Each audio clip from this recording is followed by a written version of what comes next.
Today we are going to bust some myths about the shotgun. I sure hope I don't hurt anybody's feelings. Oh, wait a second. I don't actually care about that. Welcome back to OG's Danger Show. 0 North Mont, apartment 4, open 9119. Any Holiday units at 21779 and 9457.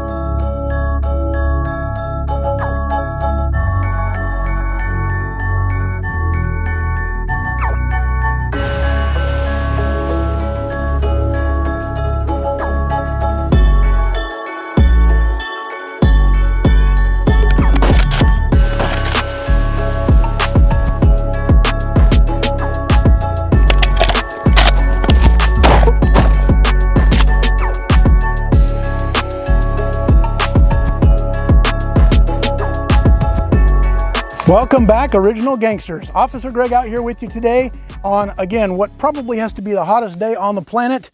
It's 104 degrees out here today. It's the only time I'm able to film. Mrs. OG and I are getting ready to take a really long road trip across the northern states of our great country. And I wanted to get this topic on film so that I could edit it from the road and send it out to you guys while we're gone. So bear with me if I dissolve into a puddle of sweaty goo out here making this video for you. Okay, so you might be asking yourself, what exactly qualifies this clown to be talking about the defensive shotgun for home defense or vehicle defense? Well, I'm glad you asked that question. In addition to being a police officer who uses a shotgun on duty, I also train other police officers in the use of the defensive shotgun, as well as civilians in the use of shotgun. I use a shotgun as my primary home defense weapon. I train in it. I've been to numerous classes at numerous schools all over the country to train on the use of the defensive shotgun. I use the shotgun out of my patrol car probably more than I use my rifle. I have both available to me, but I find out that on most felony stops, building searches, or any other kind of perimeter work, that I end up drawing the 12-gauge shotgun out before I'll grab out the AR-15. That's how much I believe in this weapon system and the damage that it can do to a bad guy if needed. So in addition to using it primarily on duty, I also keep a 12-gauge shotgun for home defense. This is the very shotgun that I use to defend the OG compound. And it's a Scattergun Technologies Remington 870 with a brand new Magpul stock. You might have seen this over on Taofledermaus before. I am such a believer in the 12-gauge shotgun and the devastating payload that it carries that I opt for this with a sling and a weapon light over any AR-15, and I have quite a few AR-15s and other rifles. This is my choice for truck defense as well as home defense at the castle. Now, admittedly, one of the reasons I like the 12-gauge shotgun primarily for vehicle defense is because no matter where I'm traveling in my kooky state, a 12-gauge pump shotgun is going to be acceptable for self-defense in just about every scenario you can think of. An AR-15, while it might be welcome in my area, is not going to be so friendly in Southern California or in the Bay Area of California. So 12-gauge shotgun will get the job done with slugs or double-aught buck, in my experience. I recently stumbled across a blog, and the blog listed a lot of the myths about the tactical shotgun. So I thought, you know, I'll help that blog get the message out there by videoing some of those myths and adding my own little take on them and some of my own myths that I've seen come through the comment section over at Taofledermaus. So I'll shut my cake hole and we'll get to it. Myth number 1, shotguns are the ultimate reliable weapon. So while shotguns are probably a little bit more reliable than, say, your average direct impingement gas-operated AR-15, even a pump shotgun can fail on you. So don't just take a pump shotgun and think that there's nothing that can go wrong with this weapon. Under stress, and this is something I've experienced personally, under stress, it's very easy to short stroke a shotgun. Short stroking, and I've done this plenty of times on duty and off, short stroking is when you cycle the action on a shotgun, but you don't come all the way back because you're under stress or you're trying to shoot too fast. In not coming back, the bolt hasn't retracted all the way back. A new shell has not ejected onto the little lifter, and therefore you end up racking a bunch of air into the chamber, and you've got no live round ready to go. That's one malfunction of just the pump shotgun. Otherwise, it's a rather reliable system, but operator error can definitely cause this thing to choke under stress. Ask me how I know. Semi-automatic shotguns have long been known to be finicky, especially earlier generations. They're very finicky about what ammo they'll take. The ammo has to be hot enough, with enough oomph behind it, to cycle this bolt against whatever kind of spring system or piston system the shotgun is running. Semi-automatic shotguns like this one have typically in the past not liked lightweight bird loads, low brass loads full of lightweight bird shot. They don't have a lot of oomph behind them. They don't have enough kick behind them to operate this heavy bolt and whatever kind of spring or piston system is running on this shotgun. If you go to a training school and you're using bird shot for practice, or if you're just out shooting with the boys or hunting pheasants with your tactical shotgun, you might find out that lightweight bird loads don't cycle the action on your semi-automatic shotgun. That's something you definitely want to know before you rely on this gun to defend yourself and your family. Know what ammunition is going to run your shotgun every single time. Unfortunately, a lot of the people that depend on the 12 gauge shotgun or even the 20 gauge shotgun for home defense never go out and try all different types of ammunition to make sure that what they're shoving into their shotgun is going to work in the middle of the night when they have to get up and pull this thing out of a closet and go running around looking for the thing that just broke in through the front window. So whatever shotgun you choose to use for self-defense, truck defense, home defense, whatever you're using, always make sure that the ammo that you have loaded on board here and in the tube and on the side saddle, make sure all of those rounds, slugs, double-aught buck, birdshot, whatever you're going to run in it, make sure all of those rounds function in your shotgun. And don't just run 4 or 5 rounds through it. Make sure you run a few boxes through there. I know ammo's tight, but this is your life we're talking about. You want to make sure that your gun will run every single time, hot, cold, dirty, wet, with all different types of ammo that you choose to put in it. So over the years, a lot of people have asked me over on Taofledermaus in the comment section, oh gee, of all the 12 gauge rounds that you've tried, what would you keep for home defense or self-defense?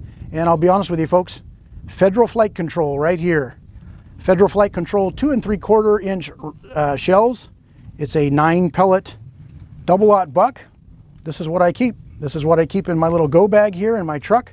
It's what I keep in my truck gun. It's what I keep in my home defense shotgun. This stuff is 100% reliable in all of my guns. It patterns very well in all of my guns, as patterns very well in just about everybody's guns. It's a great, great round for keeping a nice tight shot group. Of all the 12 gauge slug rounds that I've shot over on Taofledermaus, I will tell you, I still load my guns with Winchester X. I think these are called Super X. It's a 1 ounce slug, standard old lead 1 ounce slug. It's a rifled slug. That's pretty much my go-to slug. Very simple. They're very simple. They're very cheap. And in normal times, they're very easy to find at just about everywhere milk is sold. Myth number 2, you don't even have to aim a shotgun. All right, well, this one is just plain old silly. It's a firearm. It comes with sights on it. It is designed to be aimed. A shot pattern out of your shotgun, if you have done your work first and patterned your shotgun, you will know that across a typical room distance, and even in big rooms and big houses in the US, a shot pattern is not all that big. It's not the size of a paper plate. It's not going to completely wipe out 2 or 3 bad guys. A shot pattern across typical room distances is usually about the size of, let's say, the bottom of a beer can or a teacup. And you need to aim that shot group. That shot group is not just going to go where you want it to because you decide, hey, I've got a shotgun. I'm just going to point it in the general direction of my bad guy and pull the trigger. Shot doesn't fly like that. So, aim your shotguns, folks, and please don't believe the rumor about pointing in the general direction of a bad guy and pulling the trigger. That's a recipe for disaster and can get you in a lot of trouble. So I think this is a good one to test out for you on camera. I'm going to put a target up downrange, a little human silhouette target, and I'm going to put some bird shot and double-aught buck in this shotgun. This is my Taofledermaus shotgun. And I'm going to aim in the general direction of our bad guy. I'm going to pull the trigger and let's see what kind of shot groups we can get on target without using our sights. So it's pretty well known that in the shotgun world that typical standard double-aught buckshot is going to group about 1 inch per every yard that you shoot it. So if I'm inside of a typical hallway living room distance, I'm looking at distances anywhere from 7, 9, 10 yards, and therefore I'm likely to put my double-aught buckshot in a pattern about 10 inches wide, up to 10 inches wide across, say, my living room and hallway. 10 inches wide is about the size of a paper plate. 10 inches wide sends a lot of these .33 caliber lead balls flying in all different directions. they're not necessarily going to hit your bad guy. Remember, double-aught buckshot works because all 9 rounds are actually penetrating a bad guy and doing a massive, massive wound damage. If only 1 or 2 of those balls hits a bad guy, it's a .33 caliber round. It's smaller than a 9mm round. It's often flying faster, but the amount of damage you're going to do with a peripheral hit with one of those little lead balls is very minimal and actually rather easy for a bad guy to recover from. This is another reason why, although number 4 shot, typical turkey load, is rather devastating at close distances, I don't want to rely on it personally for my own house and truck, because again, I want to stay consistent, double-aught buck all the way around, because in my truck I might need to reach out a little bit further than my living room distance of 7 or 10 yards, and I can't guarantee where that turkey load's going to go. In fact, I can virtually guarantee that it's going to spread so wide that a bad guy 25 yards away is not going to get much of the good loving. I'll stick with double-aught buck for me. That's my opinion only. You guys do what you want. So we're going to start with the number 7.5 bird shot. This is not typically what you would use for home defense. However, we're going to throw it in the Taofledermaus shotgun today. Maybe this is all you can get your hands on during this pandemic ammo crunch. So we're here 30 feet away from the target. This is approximately the distance of my dining room and living room. Let's take a look and see what this number 7.5 will do from this distance. I'm going to zoom you guys in, so hopefully you can see a little bit better, but then we'll take a little walk up there and take a look.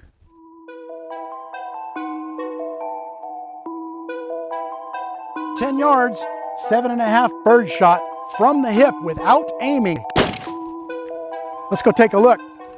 So I'm not trying to game this to make my point. I fired this from the hip just now. I was actually trying to aim in. I just in general pointed my barrel at the bad guy. I don't believe a single pellet hit that guy. I'm gonna leave you guys up here at the target just so you can see the round impact. I'm gonna go back to 10 yards. I'm gonna use this Bushnell TR25, little dirt cheap red dot optic on this shotgun, and I'm gonna put the exact same round into the center mass of this target, but this time I'm gonna shoulder it and aim it the way it was designed. And here we go. All right, let's walk you guys up close. Again, this is why I don't want to use number 7 for home defense. Almost every pellet, yes, did hit the guy, but those holes aren't really big enough to drain the fluids that we need to stop a bad guy quickly. Oh, it's gonna hurt like a hug from Rosie O'Donnell. However, that shot pattern right there may or may not stop a tweaked out meth addict who's coming at you with a machete in the middle of the night. So no thank you for home defense. All right, now let's try the same test, this time with double-aught buck. I'm gonna fire from the hip. Zoom you guys in. I'm gonna fire from the hip, double-aught buck, unaimed. And remember, I'm a guy who shoots a shotgun all the time. If for some reason I miss the target, as a shotgunner guy, a big fan of the shotgun, what's the average Joe gonna do when he loads up double-aught buck in his 12 gauge for home defense and believes the myth that you can just point the gun in the general direction of your front living room and wipe out the bad guy? Let's take a look. Unaimed double-aught buck. Federal flight control from 10 yards away. I'm gonna do everything I can to actually hit that target. Holy God. I actually thought that one was going on target. So I felt like that was pointed in at the target and going on target, but I blew out the wall and my wife's favorite lamp right over the head of my bad guy. So now let's try double-aught buck sighted with that little red dot. 10 yards, federal flight control. Here we go. All right, I like it. Opened him up a yaw right there. So if he's not dead from that, he's going to be carrying around a bag of his own poo the rest of his life. That's the stuff OG likes. So part of busting that myth is knowing what your shotgun does with every particular load. My shotgun is going to perform differently with every single load I put in it. My shotgun is going to perform differently than your exact copy of my shotgun with every single load. I might use federal flight control in all 3 of my home shotguns, but that federal flight control is going to perform differently in all 3 of those different shotguns. I need to test out or pattern every single load that I'm going to run through my self-defense shotguns. You have to know what your shotgun's going to do with each one of those rounds. the size of the spread you're going to get, how far the wad's going to go, everything like that. You have to also know that your shotguns are going to feed that ammunition reliably. A lot of people right now are buying some of the cheaper Turkish shotguns. In my experience, they've been very, very, very reliable. However, some of those cheaper shotguns might be a little more finicky. The machining might not be quite as nice as a Remington or a Mossberg.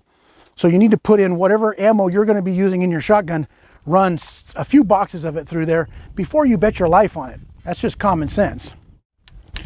Myth number 3, all you have to do is rack a shotgun and the sound is going to drive bad guys away.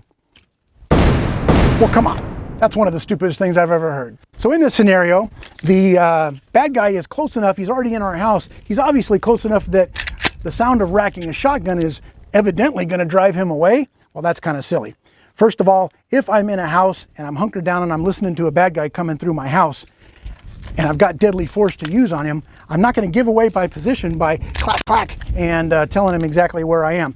Second of all, a bad guy might not know what that clack, clack sound is. Not all of us were raised around firearms or shotguns. Not all of us know what's going on with the sound of a shotgun.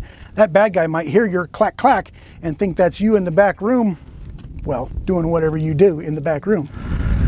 Keep in mind that a lot of the bad guys we're dealing with these days are high on fentanyl or meth or whatever they are. They're completely crazy. I deal with people on duty that they don't even know their name. They don't even know where they are. You really think that those people are going to be rational enough if they're coming at you with a bent screwdriver? You think they're going to be rational enough to go, oh no, this homeowner went clack, clack somewhere in the back bedroom. I better turn around and leave. That could be a shotgun. They're not very logical people sometimes. So do not rely on the sound of a shotgun, clack, clack. That's one of the silliest rumors and yet one of the most pervasive rumors out there. We need to get rid of it. Don't be part of that silly rumor. Myth number 4, a shotgun is the perfect weapon for everyone, especially new shooters. So this is another myth that needs to be dispelled. A lot of people went out this last summer and bought their first firearm. And unfortunately, a lot of them bought a 12 gauge, 20 gauge, or 410 shotgun as their first home defense weapon. A lot of city dwellers bought this thing to lean up in the corner of their closet and defend their home or apartment when the purge strikes. It is the wrong firearm for first-time or new gun owners. The shotgun's a low-capacity weapon. No matter how you look at it, it's a low-capacity weapon. Even the little Kel-Tecs that take 14 or 21 rounds, that's not a lot of BBs inside of this shotgun. It's got devastating power, yes, and probably you will never need that many rounds. But to manipulate this weapon takes a lot of motor skills and a lot of training. I've been to a whole lot of training schools on the shotgun. I teach officers how to use the shotgun. I still fumble this thing all the time. Under stress, I'm looking for the little action release bar. I'm looking for the safety, and I try to keep all of my safeties, all of my firearms universal. That's the only reason I don't own Mossbergs. They're awesome, awesome weapons, but I train on a Remington at work, so I like the crossbolt safety in the exact same spot.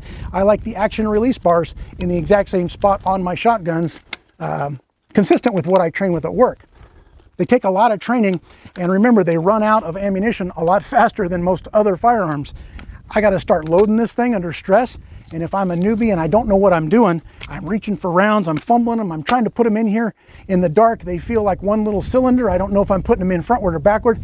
God forbid I put a shotgun hole in there backwards and start driving that brass into the chamber. I might just lock up my shotgun damn well, and now all I've got is a big boat paddle or a club. Let's get rid of the myth that the shotgun is perfect for first-time gun owners. It's actually less than ideal. Even though it's my favorite for home defense, I train on it all the time. I feel pretty confident with this, but unless you do so, and I don't mean shooting beer cans off the back fence, unless you actually attend a lot of training and operate this gun all the time and are very familiar with its controls, how it works, how it functions, how to clear a malfunction, and how to load it under stress in the dark, this is probably not the gun for you. Myth number 5, and this is a good one that we've all heard, just fire a round into the air off your back porch.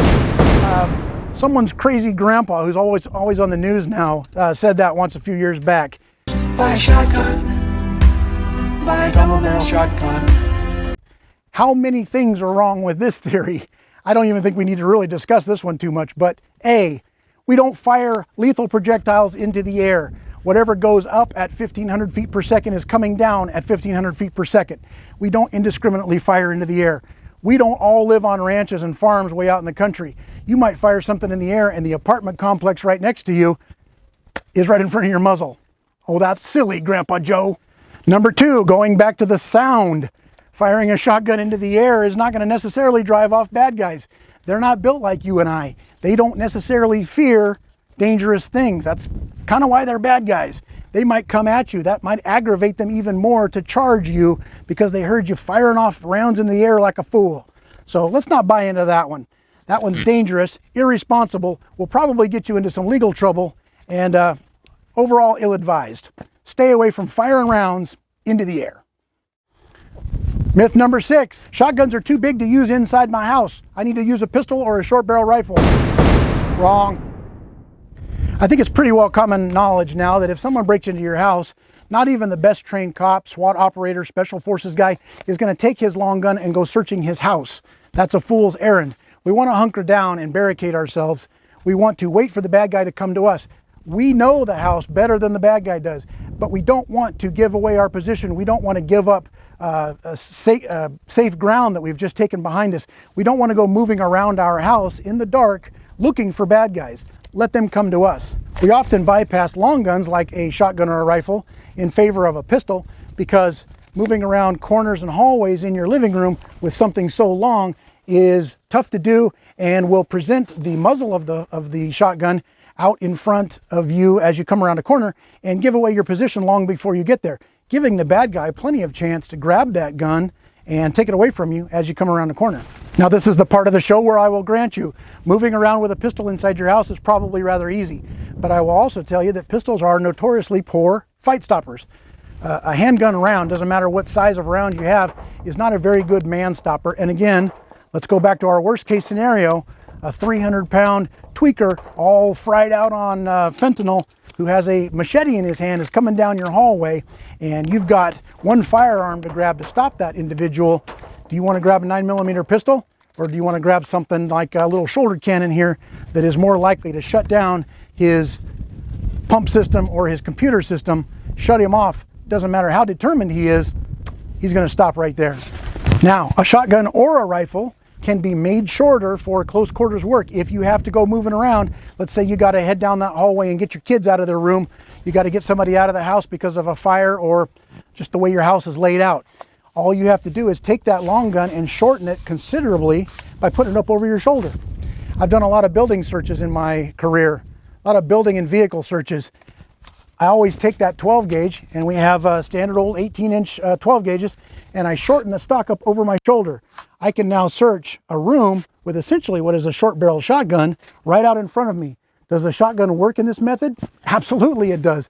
I can fire from right here. The recoil is going to go up over my shoulder. It's actually even more comfortable than shooting a gun that's mounted into my shoulder. It's rather accurate. I don't have the use of sights often. Maybe I can see a red dot sight. Maybe I can sometimes see the bead sights on my duty shotgun. And at close quarter distances, I can get a guy with that shortened shotgun from these distances. So having a long gun is not necessarily a disadvantage. I would rather have the power of a rifle or shotgun when I go into any kind of a lethal force situation than just relying on a handgun. Those things are kind of for convenience and for carry and concealability. They're not really for defending a home primarily if you have access to a better weapon system. I will go ahead and tuck this in with the shotguns are too long myth. A pistol grip shotgun or even the Mossberg Shockwave, the Remington TAC-14, believe it or not, and a lot of people are going to, oh, shit, you just shit all over my favorite shotgun platform, OG. Those guns are not very good. They look awesome. However, a short shotgun like that where you don't have any aiming platform, picking it up to your eye, you're going to bust yourself in the face. Holding it from the hip, we've already demonstrated, is absolutely pointless. Those little shotguns are kind of like a in-between that don't really work, whether it's got a pistol grip or one of the little bird's heads grips that makes it an any other weapon. They're not really designed for that. A shotgun is designed to be shouldered. Instead of me prattling on about it forever, I will put a link down here in the description to a video that I watched on InRange TV where Carl and Ian went out in the desert and they shot a 12 gauge shotgun with a stock and they shot a 12 gauge shotgun with a little tactical any other weapon shotguns. They found that not only was the stocked shotgun faster and more agile, they could get more precise rounds on multiple bad guys with a stocked shotgun in the same amount of time as this short little dude that was very tough to hit their targets with. So other than looking pretty badass in a zombie apocalypse, and you're not going to get chicks in the zombie apocalypse anyway, dudes, they're already busy with something else. Other than looking pretty badass in a zombie apocalypse, those little short-barreled guns are not very practical for home use, car use, or really any other reason. I personally wouldn't even own one for self-defense. Again, this is my professional and personal opinion. If I just shit all over your favorite shotgun, I'm really, really sorry about that. You probably want to put in a Taylor Swift CD and finish out the rest of this video rocking out to T-Swizzle. All right, gangsters, I want to thank you guys for hanging out here with me today on a blistering hot range, talking about the old 12 gauge, one of my favorite, pretty much my favorite weapons platform for a lot of everything. I think if I wasn't mobile, if I didn't have to go hiking through the woods or bug out, that I would definitely have a shotgun. It's the most versatile thing I can carry out there for different types of ammo. So when it comes to home protection, self-defense, vehicle protection, for OG it's the 12 gauge shotgun. If you haven't already seen it, my Simple Shotgun for Troubled Times video, I'll put the link up here, is here on YouTube. You might like it. Everybody says I talk too much in the beginning, so go ahead and zap through that. It's amazing that YouTube has that little feature where you can just tap the side of the screen and zip through the host talking about all the information and get straight to the shooting part, like all of the ADD kids over on Demolition Ranch. Well, then I get all excited. I'm like JoJo, the idiot circus boy with a pretty new pet. This is my choice, and might not be your choice. That's okay. We can have a difference of opinion and still get along here. All I care is that you have a firearm in your house to defend yourself and your family. It doesn't have to be my choice. Don't get your panties in a bundle. Don't come unhinged, all right? We'll be okay. By the time you see this video, Mrs. OG and I are going to be on a road trip across the northern states of the United States trying to find some cooler weather. There is no relief in sight here in Cal Unicornia. I think we're burning. I think hell's coming to us a little bit faster than we even thought. So we're going to go seek out some cooler weather and go on a really long road trip. Maybe we'll meet up with one of you guys out there on the road. I really hope so. So you guys take care out there. Take care of your families. Stay armed where you are legally allowed to do so. OG out.